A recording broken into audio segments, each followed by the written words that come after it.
It's hot as shit!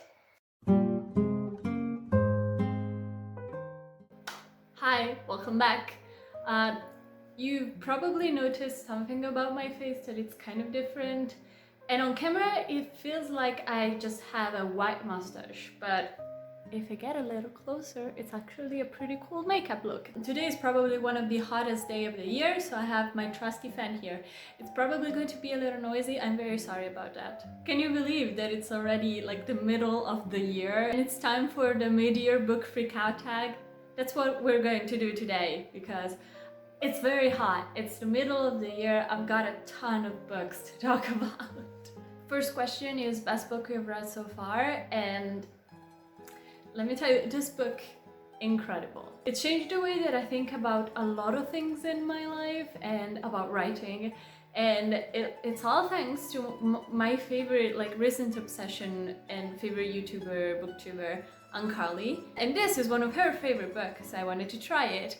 It's Less by Andrew Shongrier. Incredible, stunning, perfect. It talks about Arthur Less, who is kind of a failed writer. The level of pettiness, instead of going to his ex-boyfriend's wedding, he travels the world and he booked appointments all around the world to go to conventions and take classes that he didn't want to take, and he really didn't want to go. But it's either that or going to his ex-boyfriend's wedding, which he was really in love with, and he thinks that it's going to be so awkward that he couldn't escape this. Best book I've read so far, possibly my favorite book of this year, definitely one of my favorites in general. Next is best sequel you've read so far, and it's definitely going to Heartstopper. This is volume 1, I've read volume 4. Volume 5 is going to be the last. I'm very sad about it because this has become one of my comfort reads of the recent years, and I don't know, it brings me a lot of joy. I wish I had this group of friends and supportive system when I was in high school and figuring things out, and I definitely think that everybody deserves such a wonderful group of friends, so definitely recommended. So next is new releases you haven't read yet but want to. There are a lot. I actually have acquired some of them, they're here, and some of them I haven't yet. The first one is probably one of the most stunning book covers that I've ever seen, and the synopsis sounds amazing. It's Persephone Station with Sarah Lake. Just look at it. Just look at it. It's Then I have In the Quick by Kay Hope Day. I've talked about this book a lot because it was one of my most anticipated releases, and apparently not a lot of people liked it. It's basically sapphic astronauts in space having a torrid affair, but there's also space and, you know, shenanigans in space. I'm really sad that the rating is really low, but I am interested to see what I think about it. Then I have another one of my most anticipated releases. I'm going to buy it really soon as I get the money. It's Starfish by Liza Phipps. It talks about swimming, and it has a plus-size main character, and everybody's loving it, and I'm really happy because there aren't enough books about swimming. And if you didn't know, I'm a professional swimmer, or at least I used to be before the pandemic. Books about swimming. Then I'm so excited about this book, Project Hail Mary by Andy Weir. So, The Martian is one of my favorite sci-fi books of all time, because it is so sciencey and so specific, and I love when books that are science fiction get really specific about the mechanics of what you're doing, right? Even if they're invented, I want specifics.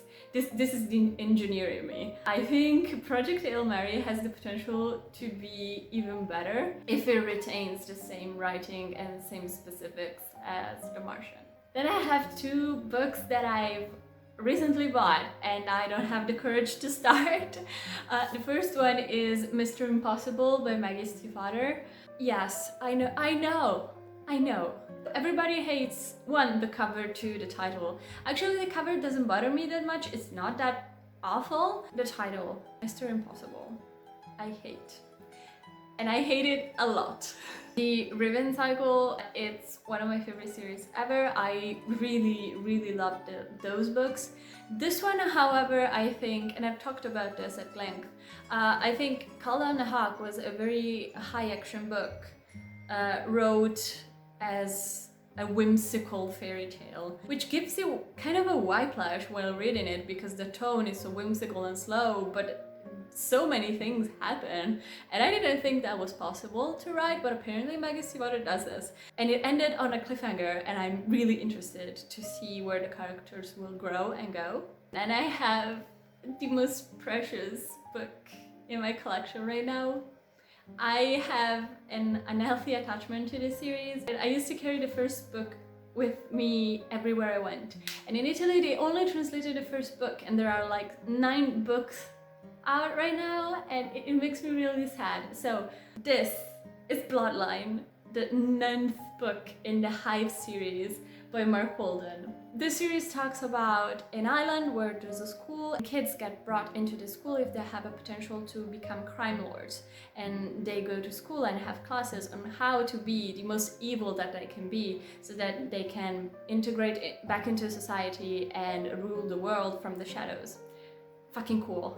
There's, however, a group of friends that really doesn't want to be there, and they plan a heist to get back into the real world and let everybody know that this school exists. This is possibly my favorite series of all time from when I was little, okay? And book 8, again, ended on a cliffhanger, and book 9 just released this year in another edition, unfortunately, from the other books that I have, but doesn't matter. Almost 10 years have passed since book 9 and book 8. This is actually possibly the final book in the series.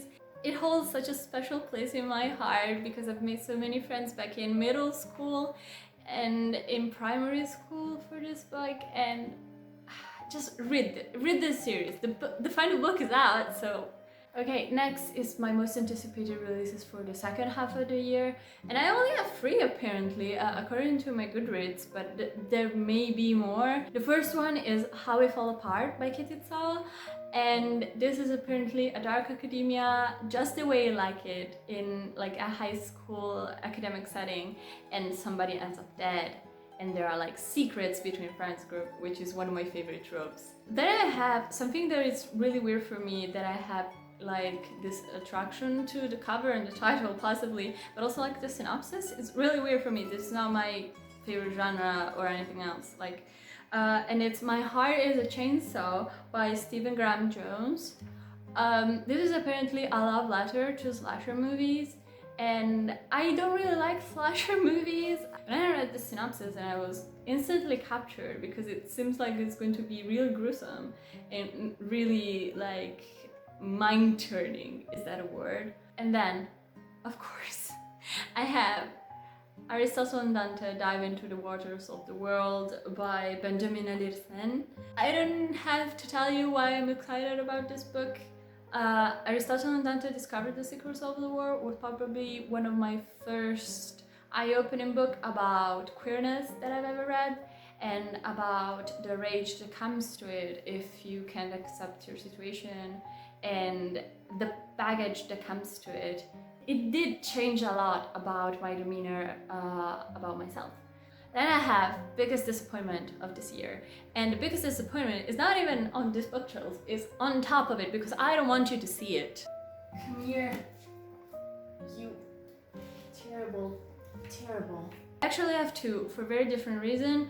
One, it enrages me. The other one is just a disappointment. The one that enrages me is Come Anima Mai by Rossana Saldano. I have a whole entire vlog in which I rant about this book and shouted it with the fiery passion of 1,000 suns. This, I didn't know, but it was a One Direction fanfiction. This is a love story set between words, and I cannot tell you, this is almost 700 pages. 100 of them are needed to tell the story.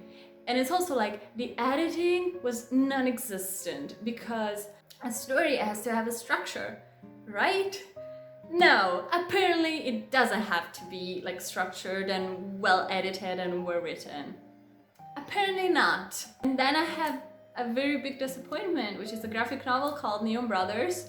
The problem with this one is that it's too short. Big part of the story that should be meaningful are cut out and just told and not shown, which is even a bigger crime when you're like writing a graphic novel. This was really disappointing because the character design and the drawings are very, very cool and curated and detailed, and the story had the potential to be really great. It's about the world after Brexit is divided between the corporations and organized crimes, and there's this bunch of misfits that want to win a competition to win a lot of money, organized by some crime lords, and there's like this big conspiracy.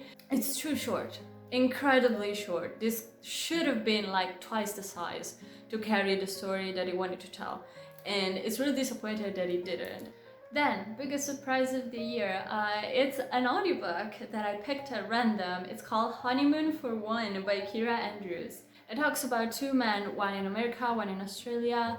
The American one gets cheated on by his longtime fiance the day before his wedding, and so he decides to go on his honeymoon alone to Australia, in which he meets the other man and they fall in love. The American, which is the main protagonist actually, has had hearing loss when he was already an adult. So he remembers what it was like to have full hearing, but then he discovers that he has a degenerative illness. So he's going to end up without any hearing at all. It really puts a strain in his life and in his love life. The other man, the Australian man, he is a very, very much in the closet man. And they meet, they form a connection, they form a love story, and it's really, really sweet. This is going to become one of my favorite feel-good stories. I still think about this book all the time. It was so incredibly sweet.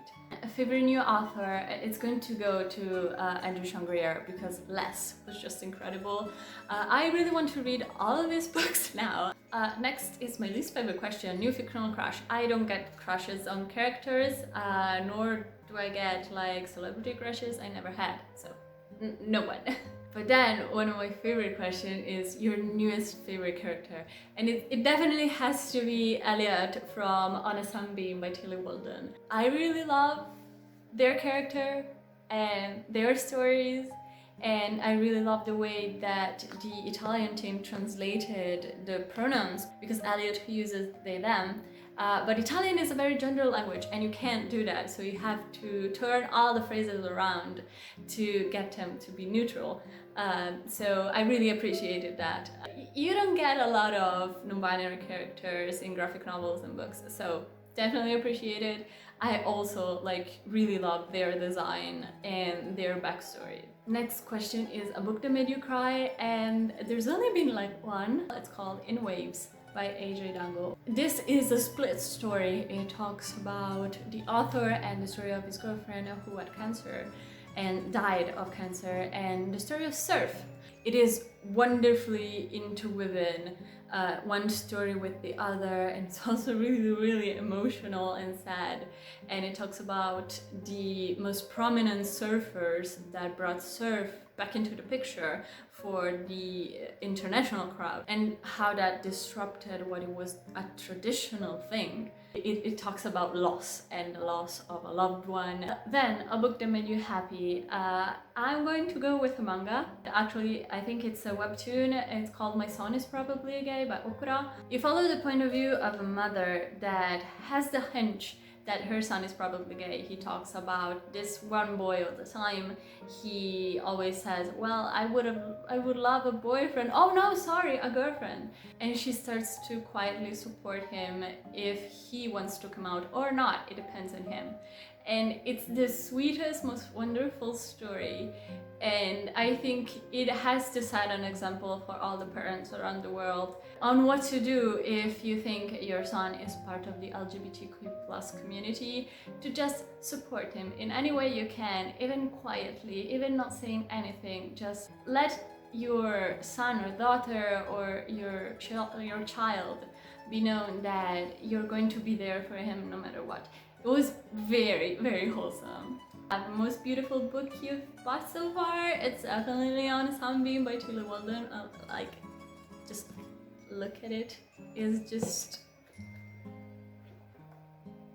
My best friend's girlfriend really recommended this to me and said, well, I can see the colors so well because she's colorblind.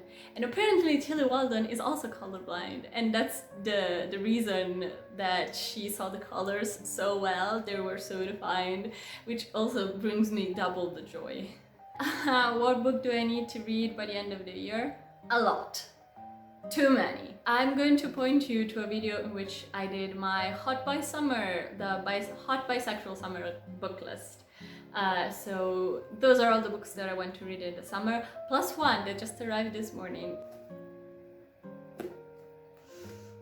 This is More Beautiful Than Death, a Star Trek story by David Mack. And it follows the newest movies, the one with Christopher Pine and Zachary Quinto, Zoe Saldana, and it's like taking the new movies and putting those characters in an original series episode. David Mack is the writer that wrote all the Aliens books and so many Star Wars books, and he's also one of my favorite Star Trek writer. Can you tell that my 2020-2021 hyperfixation is Star Trek? Can you? Last question. Favorite book to movie adaptation that I've seen? It has to be The Queen's Gambit by Walter Travis. I've read the book and then I finished the series.